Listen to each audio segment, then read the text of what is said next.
나의 사랑하는 자들아, 너희가 나 있을 때뿐 아니라 더욱 지금 나 없을 때에도 항상 복종하여 두렵고 떨림으로 너희 구원을 이루라. 그러니까 여기에서 자막 보세요. 나의 사랑하는 자들은 빌립보 교회인이거든요. 너희가 나 있을 때, 예전에 사도 바울이 빌립보 교회를 개척했을 때 있었잖아요. 근데 지금 나 없을 때, 지금은 사도 바울이 로마 감옥에 갇혀 있었잖아요. 그래도 내가 있거나 없거나 어떻게 항상 복종하여 두렵고 떨림으로 너희 구원을 이루라. 여기서 여러분 좀 이상하다고 느껴지는 거 없습니까, 여러분? 조금 느끼는 게 없어요? 뭐가 있을까요? 이 하반절에 구원을 이루라라는 말을 너무 생소하지 않아요? 여러분 구원 받았잖아요. 예수 믿고 구원 받았잖아요. 근데 구원을 왜 이루어요? 나는 예수 믿고 구원 받았는데 왜 사도 바울이 빌립보 교회 성도의 구원을 이루가라고 그러지? 아니 구원 안 받은 건가? 어떤 의미일까요? 우리는 예수 믿고 구원 받은 사람이잖아요. 하나님의 백성인데 왜 구원을 이루가요? 이미 다 구원 받은 백성인데. 사도 바울이 말씀하고 있는 이 구원을 이루라는 말을 여러분 잘 들으십시오.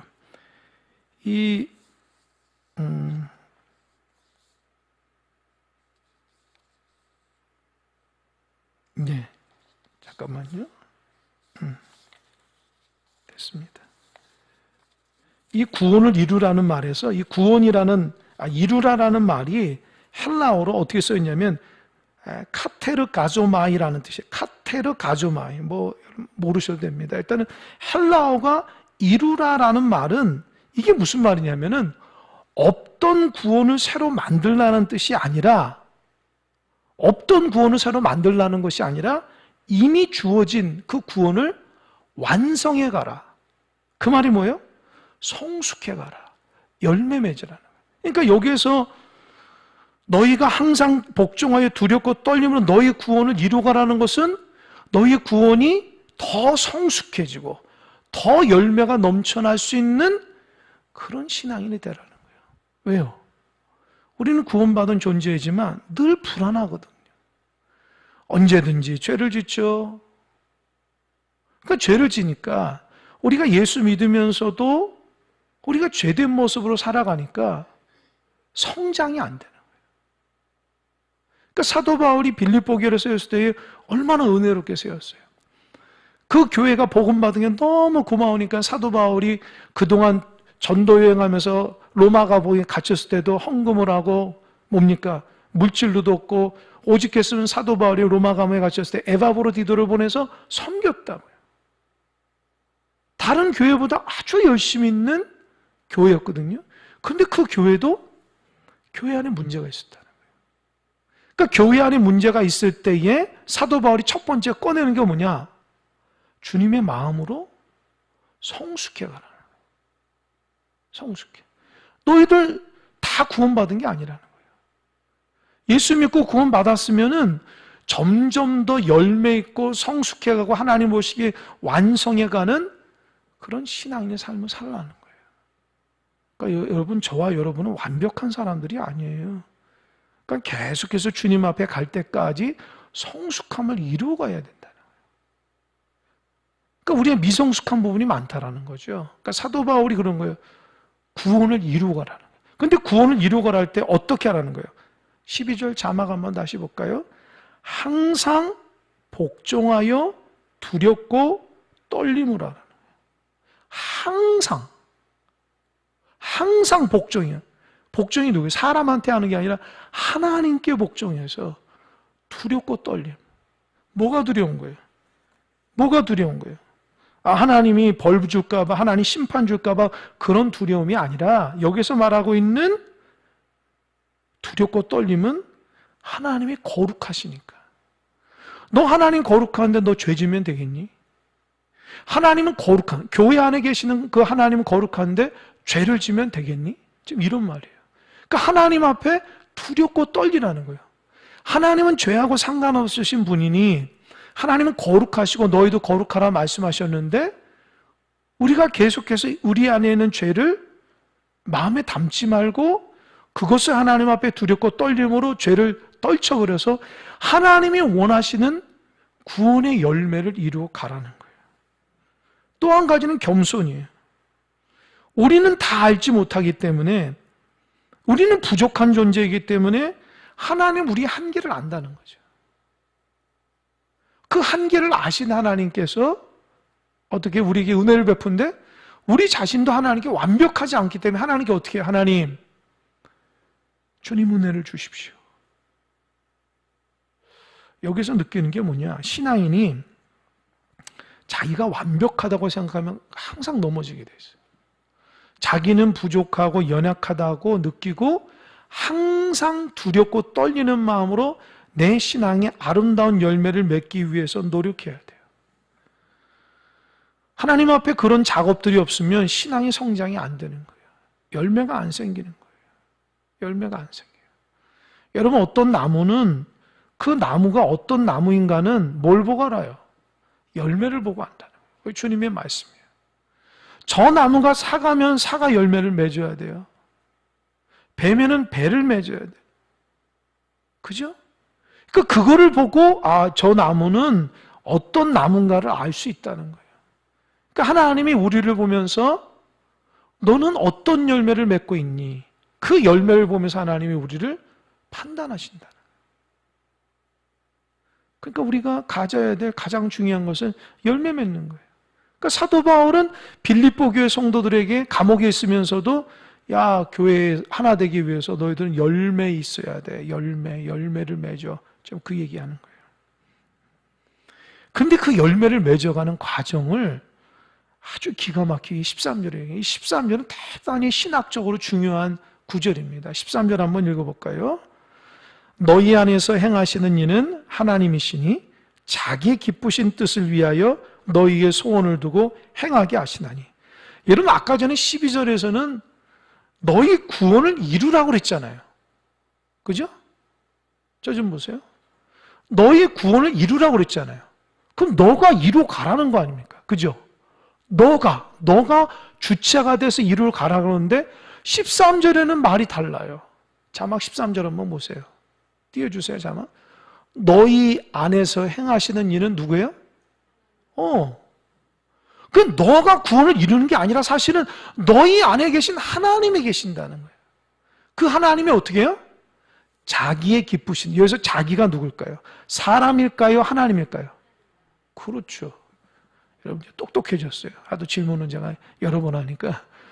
하나님께서 우리 안에 계셔서 하나님의 기쁘신 뜻을 위해서 우리에게 무엇을 뒀어요? 이 소원을 하나님이 두신 거예요? 사람이 둔 거예요? 하나님이 우리에게 소원을 두고 하나님 우리 안에 계셔서 하나님이 우리 안에 기쁘시고 하나님 원하시는 것을 행하게 하신다는 거예요. 이해가 되십니까? 그러니까 보세요. 12절하고 13절이 왜 이렇게 달라? 너 열매 맺어, 너 성숙해가, 너 노력해, 이렇게 얘기하잖아요? 근데 13절은 뒤집어 얘기야. 사실은 너 마음속에 하나님 계셔. 하나님이 너 마음속에서 하나님이 기뻐하시고 하나님 원하시는 거 소원을 두고 너를 이끌어가는 거야. 그럼 사도 바울이 지금 너희의 구원을 이루라고 하는 그 의미가 뭐예요? 그게 뭐냐는 거예요, 도대체. 뭐죠? 하나님 말씀 앞에 순종하라는 거예요. 그러니까 하나님이 이끌어 가시니까 너희들은 하나님 이끌어 가시면 순종해서 나아가라는 거예요. 여러분, 이게 신앙이에요. 우리가 이렇게 말씀을 배우잖아요. 우리가 배우는 것 같아요? 하나님이 가르쳐 줘야 돼요. 우리가 이렇게 예배를 드리잖아요. 우리가 누구에게 예배를 드리는 거죠? 그러죠. 하나님이 받아줘야 돼요. 여러분, 이거 항상 기억하세요. 나는 이 자리에 있기 때문에 예배를 드리고 여기 없는 사람 예배를 안 드린다. 그렇게 생각하면 안 돼요. 나는 여기 있으면 예배 드린다가 아닙니다. 하나님이 받아줘야 돼요. 그러니까 우리 예배가 하나님께 합당한 예배가 돼야 돼요. 그러니까 그 사도 바울이 감옥에 갇혀서 빌립보 교회 성도들에게 교회 안에 문제가 있을 때에 사도 바울이 주님의 마음을 품어라. 주님의 마음이 어떤 낮은 마음이다. 섬김의 마음이다. 높여주는 마음이다. 이렇게 얘기했죠. 그러니까 너희들이 이제부터 그거를 실천하며 살아가는데 구원을 이루어가는 게 너 혼자 하는 게 아니라 너 골방에 들어가서 혼자 기도하고 너 뭐하고 혼자 하는 게 아니고 교회 공동체 안에서 너희들이 아름다운 열매를 맺어가라는 거예요. 우리 세 가족 공부하는데 이제 이번 주가 마지막 5가거든요. 5가. 사실은 그 6주를 하는 거예요. 이번 주에까지 하면. 한 과를 반으로 나눴는데 꽤 오래 한 거죠. 6주. 그 5과를 오늘 공부하면서 거기 말하다가 까먹었네. 무슨 말을 하려고 그랬죠? 내가 좀 이따 생각나면 말씀드릴게요. 여기에서 말씀을 너의 구원을 그러니까 너가 하는 것 같지만 사실은 하나님이 해가는 거야. 하나님이 해간다. 그러니까 우리가 하나님의 말씀대로 살아가면은 하나님의 가이드라인 주셨던 것처럼 살아가면은 어떻게 해요? 나는 열매 맺는다.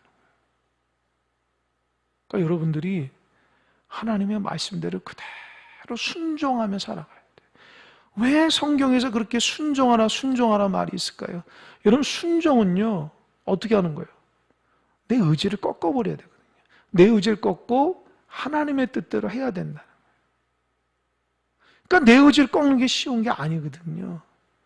그러니까 사도 바울이 빌립보 교회 성도들에게 그 주님의 마음을 품고 교회 공동체 안에서 너희들이 아름다운 열매를, 성숙한 열매를 맺어야 되는데 그것은 하나님이 이끌어 가신다는 거예요.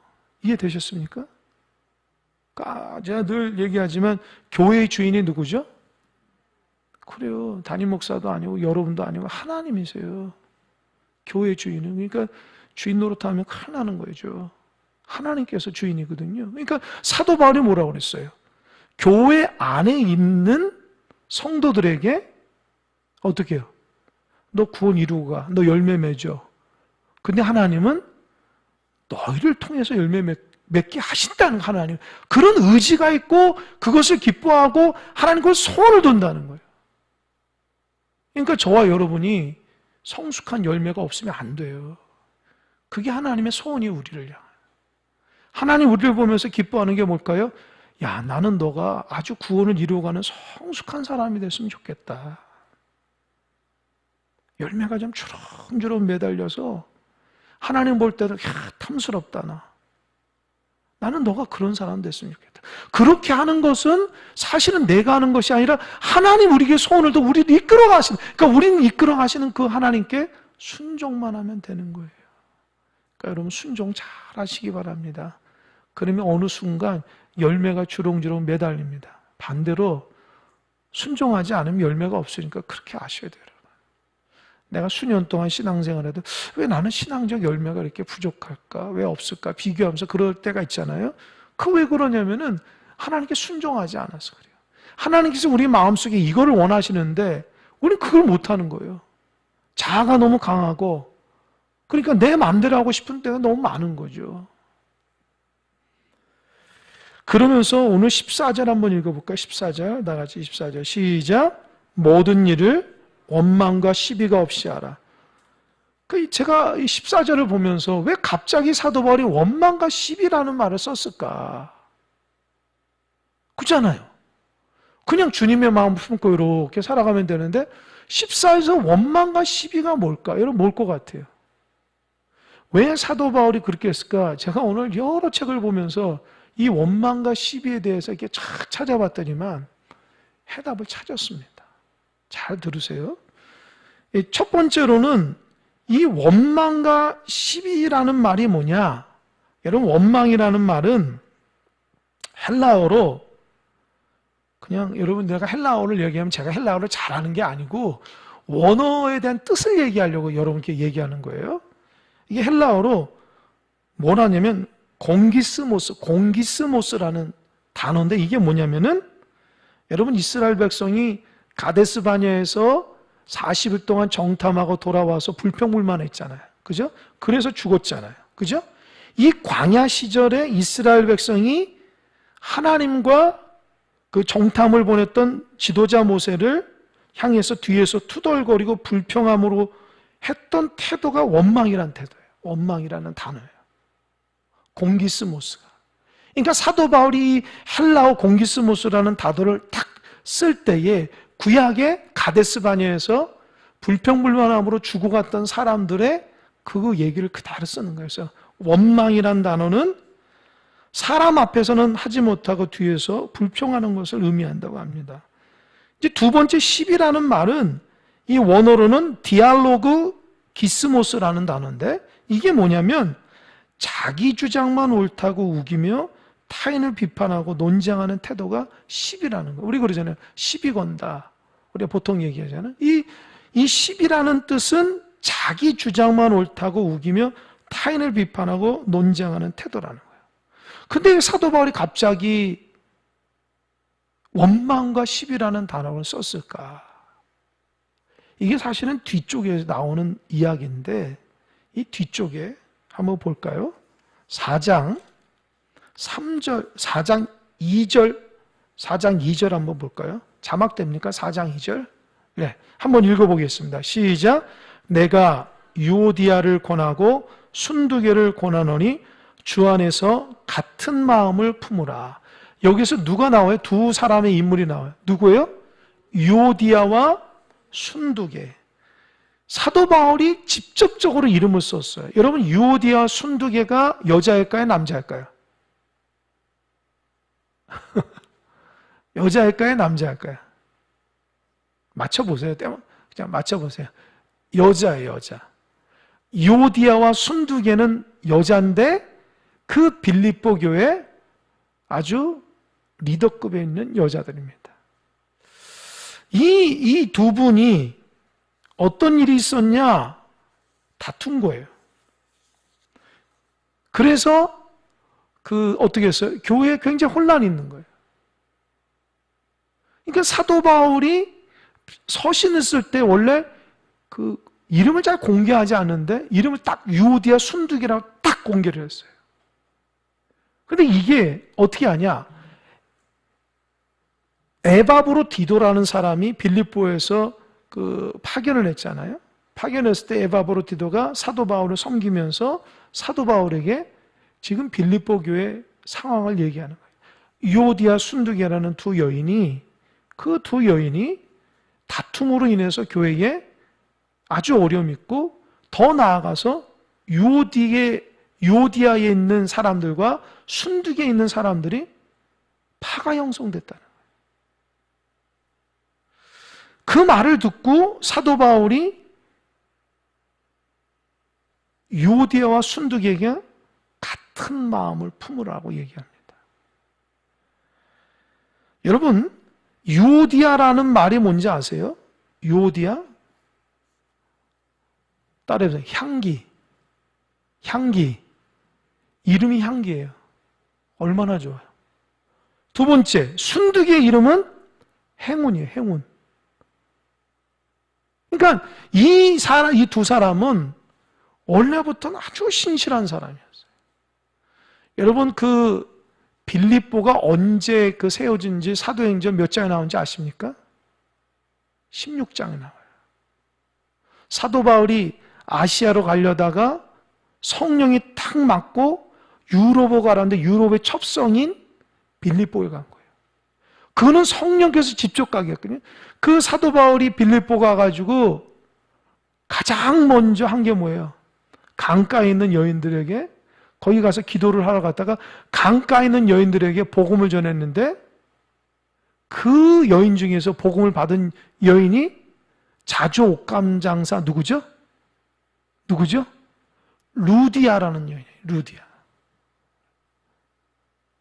그 루디아라는 여인이 처음에 예수 믿게 됐고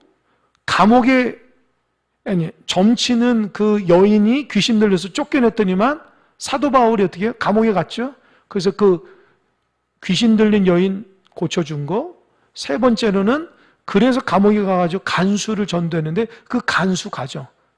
그 성경에 나와 있을 때 빌립보 교회는 첫 번째 루디아, 두 번째 귀신 들려 고친 여인, 세 번째 간수 가정이 뭉쳐서 누굽니까? 루디아 가정에서 교회를 이룬 게 빌립보 교회예요.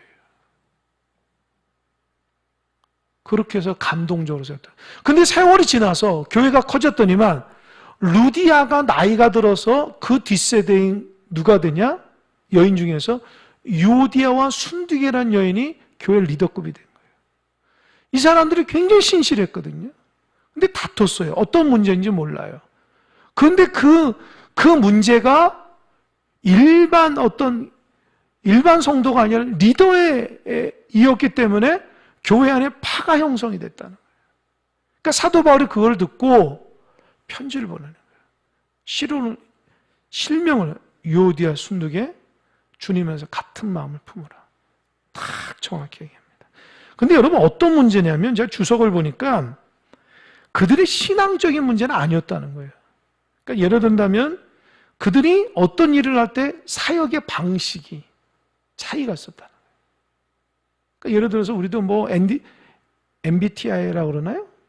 성향이 다 다르잖아요.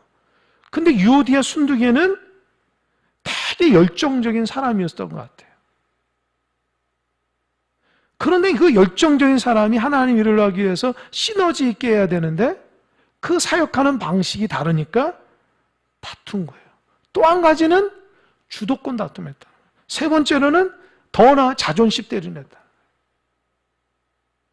이게 그 빌립보 교회 안에 파다하게 퍼져 있던 유오디아 순두계 사건입니다. 사도 바울이 그거를 로마 감옥에서 있으면서 기도했겠죠.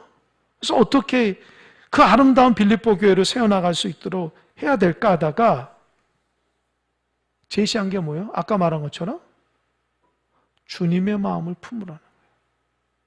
교회 주인 되신 주님은 하나님께서 이 땅에 내려서서 성육신했을 뿐만 아니라 우리를 위해서 죽기까지 그렇게 낮아졌는데 유오디아 순두계를 비롯한 빌립보 교회 성도들이 왜 높아지냐는 거예요. 주님의 교회는 주님의 피값으로 사신 교회인데 그 피값으로 사신 교회 안에 있는 성도들이 주님보다 높아졌다는 거예요. 그러니까 사도 바울 입장에서는 주님의 마음으로 낮아지라는 거예요. 여러분, 교회는 이런 문제가 끊임없이 일어납니다. 지상에 있는 교회는 끊임없이 이런 문제가 일어나요. 왜요? 우리가 죄인이기 때문에 그러세요. 죄인이기 때문에. 그러니까 사도 바울은 유오디아 순두계에게 쭉 그 내용을 흐름 따라 얘기하면서 다시 한번 보세요. 4장 2절 3절 보세요. 4장 2절 3절 자막 한번 볼까요? 예, 2절 한번 읽겠습니다. 시작. 내가 유오디아를 권하고 순두계를 권하노니 주 안에서 같은 마음 품어라. 2절은 뭐랬어요? 아니 2절 같은 마음을 어디에서 품으랬어요? 그래요. 주 안에서 같은, 그러니까 주님의 마음 품은 뭐예요? 그게 낮아짐의 마음이거든요. 그러면 3절은 이제는 좀 달라요. 3절 볼까요? 3절 함께 읽겠습니다. 시작. 또 참으로 나와 멍에를 같이 한 내게 구하노니 복음에 나와 함께 힘쓰던 저 여인들을 돕고 또한 글레멘드와 그 외에 나의 동역자를 도우라. 그 이름들이 생명책에 있느니라. 자막 그대로죠. 저 좀 보세요. 이 첫 번째로는 사도 바울이 내린 그 해결책은 뭐예요? 당사자가 주님의 마음 품어라. 주 안에서. 주님 낮은 자다. 두 번째로는 이 당사자 해결 안 되거든요. 그럼 3절. 참으로 나와 같이 멍에한 내게 구하노니 복음에 나와 함께 힘쓰던 저 여인들을 도우라. 도우라. 그러니까 교회 공동체 안에서 사람들이 도와줘야 돼요. 도와줘야 돼요. 주님의 마음 품을 수 있는 도와라는 거예요. 이게 사도 바울의 두 번째, 빌립보 교회가 다투고 허영에 빠졌을 때의 원망과 시비가 있을 때 나온 문제입니다. 해결책이에요. 당사자가 주님의 마음을 품을 수가 없어? 그러면 교회 안에 공동체에 있는 성도들이 어떻게 해요? 주님의 마음 품도록 도우라는 거예요. 왜요? 그 사람들은 복음에 나와 함께 힘쓰던 자이니까. 원래부터 불신앙이 아니라 원래부터 복음을 위해서 열정을 가지고 달려갔던 사람이기 때문에 그들을 도와줘야 된다는 거예요. 이해가 돼요? 왜요? 하나님의 사람이니까. 세 번째로는 사도 바울이 이런 얘기 맨 밑에 나의 동역자들을 도우라까지 제가 얘기했죠. 그 다음에 그 이름들이 생명체에 있다. 이제 그 사람들은 그러니까 요디아와 순두계뿐만 아니라 빌립보교의 모든 성도들은 뭐예요? 생명책에 이름이 있는 사람이니 작은 것 가지고 다투고 원망과 시비하지 말라는 거예요. 너희들은 하늘의 이름이 기록된 사람이라는 거예요. 이해가 됐습니까? 제가 큰 감동받았어요. 여러분,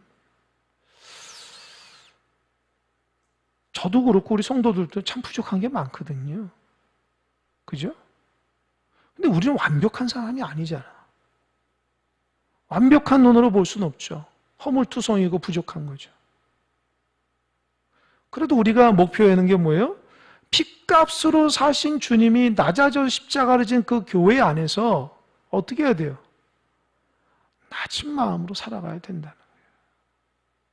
유디아 순두계가 원래부터 다툰 게 아니잖아요. 어떤 사람이었어요? 교회를 세워나가고 열심히 달려갔던 사람인데 그 사역의 방식이나 주도권이나 뭐 이런 것들 때문에 다투게 되는 거예요. 그러다 보니까 어떻게 해요? 거기에서 파가 생기게 되고 그러니까 주님의 교회가 갈라서게 되고 나눠지게 돼서 주님이 아픈다는 거죠. 그러니까 사도 바울은 빌립보 로마 감옥에서 있으면서 뭐라고 그랬어요? 이름을 거론하면서 주님 마음 품어라. 주님 안에서. 그게 안 돼? 그럼 빌립보교의 모든 성도들이 주님 마음 품도록 도와주라는 거예요. 세 번째, 빌립보 교회는 하늘의 생명책에 이름이 거론된 것들이지 세상 사람하고는 다르다는 거예요. 그러니까 하나님이 교회를 바라보는 관점이 인간적이지 않아요, 여러분. 그러니까 교회를 그냥 사람들의 모임이나 무슨 어떤 교회는 어떤 무슨 스타일의 문제가 아니에요. 교회는 예수 그리스도의 보혈이 강같이 흘러가고 있습니다. 할렐루야.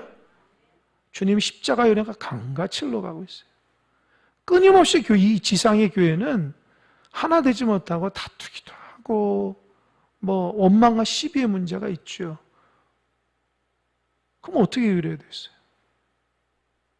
주님의 마음을 품어야 되고 주님의 마음을 품을 수 있도록 교회가 노력해야 되고 우리 모든 공동체가 하나님의 이름책에 기록돼서 그 이름책에 빠지는 일이 없도록 해야 되는 거예요. 할렐루야? 저와 여러분이 이름에 빠지면 안 돼요. 이름 빠지는 일까지 하면 안 된다.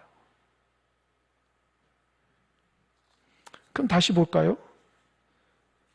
그래서 이제 14절을 이제 우리가 해석을 했잖아요. 그러면 이제 뭡니까? 이제 15절. 이제 15절에서 왜 그렇게 해야 하냐? 15절 읽겠습니다. 시작. 이는 너희가 흠이 없고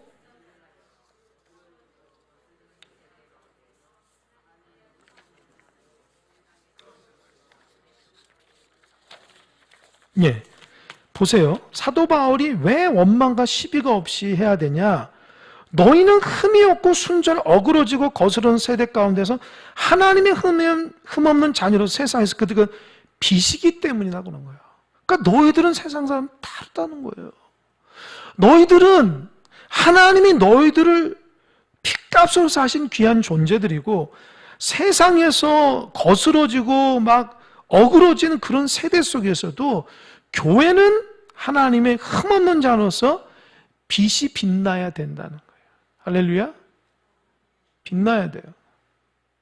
이 대목을 제가 묵상하면서 기도를 이렇게 하니까 하나님 그런 마음 주세요. 하나님 위에서 이렇게 우리 지구상에 있는 그 교회를 보면서 우리 교회가 빛날까? 어떠십니까? 하나님 이렇게 보면서 많은 교회들 중에서 우리 교회가 막 빛날까? 우리 숙제예요. 하나님 이렇게 보면서 저와 여러분이 빛나는 성도로 살까? 이게 숙제예요. 숙제라.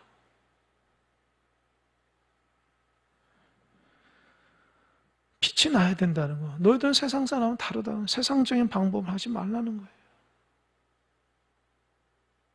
그 어그러지고 거스르는 세대를 본받아서 세상적인 방식으로 살지 말라는 거예요. 하나님의 은혜로서 살아가는 사람들이니 좀 빛 좀 비추라는 거예요. 빛 좀. 그러면서 16절 얘기합니다. 생명의 말씀을 밝혀 나의 다름질이 헛되지 아니하고 수고도 헛되지 아니하므로 그리스도의 날에 내가 자랑할 것이 있게 하라. 이 16절이 뭐냐면은 너희들이 그렇게 빛된 삶을 살려고 뭘 붙잡으면 생명의 말씀을 밝히라. 그러니까 교회나 성도가 뭘로 밝히냐? 하나님의 말씀으로 밝히는 거예요. 막 내 생각이나 내 어떤 경험을 가지고 밝히는 게 아니라 생명의 말씀을 좀 밝혀서 달려가라는 거예요. 여러분 어두울 때에 그 차를 갈 때에 서치 탁 라이트 켜고 하잖아요. 라이트 못 가면 얼마나 꼼꼼. 시골길 한번 가보세요. 논밭 있는데 그 조그만 가보세요. 바로 빠진다. 불을 밝혀야지 정확히 가는 것처럼 너희들 이런 세대 가운데 생명의 말씀을 밝혀서 다름질하는데, 자막 한번 다시 볼까요?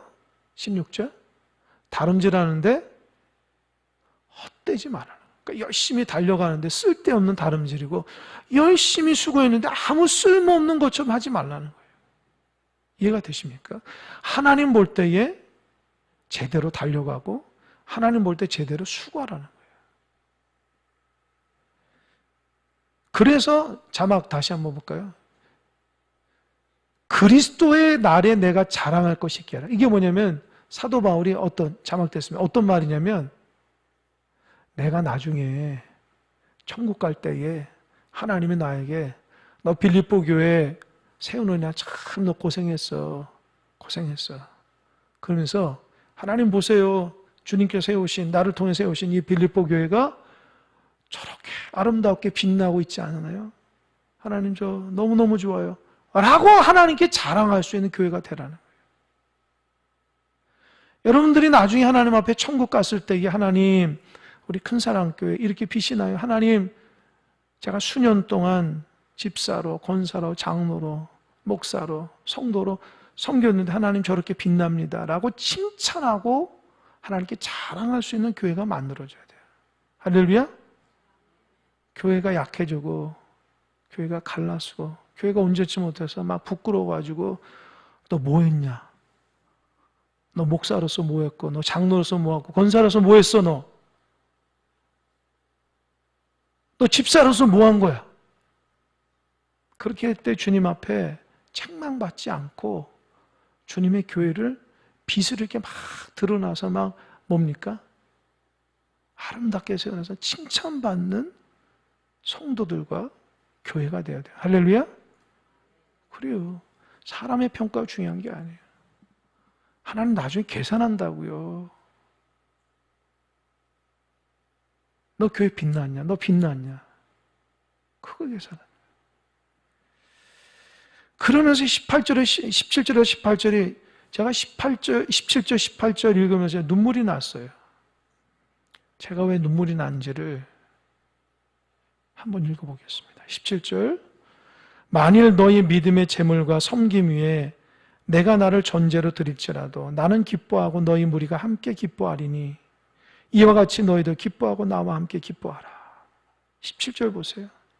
이게 뭐냐면 너희 믿음의 재물과 섬김 위에 내가 나를 전제. 이 전제라는 단어가 뭐냐면 여러분 저 좀 보세요. 재물이 이렇게 재단이 이게 재단이라 보세요. 그러면 각을 떠가지고 탁 났잖아요. 이게 이제 재물이 있어 양이 한 마리 딱 있어요. 그러면 이게 재물이거든요. 이 재물 위에 전제라는 제사가 있는데 전제는 뭐냐? 이 재물 위에 포도주를 부어요. 기름을 부은다고. 왜요? 더 하나님께 향기 내고 자기 생명을 바치는 거예요. 다. 그러니까 사도 바울이 뭐야? 너희들 이제부터 빌립보 교회를 아름답게 세워나가는데 너희들 하나님 앞에 이제 믿음과 섬김으로 아름답게 딱 세워나는 제물이 되라는 거예요. 너희들 그렇게 만들어. 그런 다음에 사도 바울은 로마 감옥에 있지만 내가 너희들 그 위에 포도주 붓고 기름 부어서 나는 거기에 내 생명 바칠게. 너희들 그렇게 하면은 내 생명 바칠게. 그래서 하나님이 정말 그 제사가 하나님 앞에 온전히 드려지려 하라는 거예요. 그래서 나는 이거 기뻐한다. 나는 빌립보 교회 너희들 위해서 죽는다는 거예요. 왜 죽어요? 빌립보 교회가 다툼이나 원망과 시비나 허영이 없이 주님의 몸된 교회로서 다 그렇게 아름답게 섬김과 나눔을 통해서 있을 때에, 그런 재단이 됐을 때에, 그런 교회가 됐을 때에 사도 바울은 내 생명을 부어줘서라도 나는 교회를 그렇게 만들고 싶다는 거예요. 난 생명을 주고서라도 교회를 그렇게 아름답게 만들고 하나님 기뻐하는 공동체를 만들고 싶다.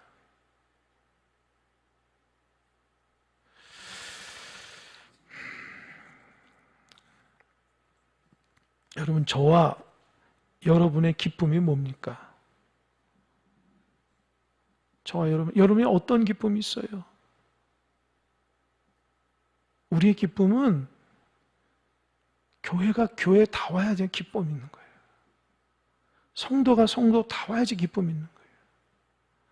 이 지상의 교회는 너무 죄되고 불완전하기 때문에 끊임없이 문제가 많이 일어납니다. 사도 바울 선생이 주님의 마음을 품어라. 온 공동체가 주님의 마음을 품고 섬기라. 그 믿음의 바탕 위에, 그리고 내 생명 바치겠다.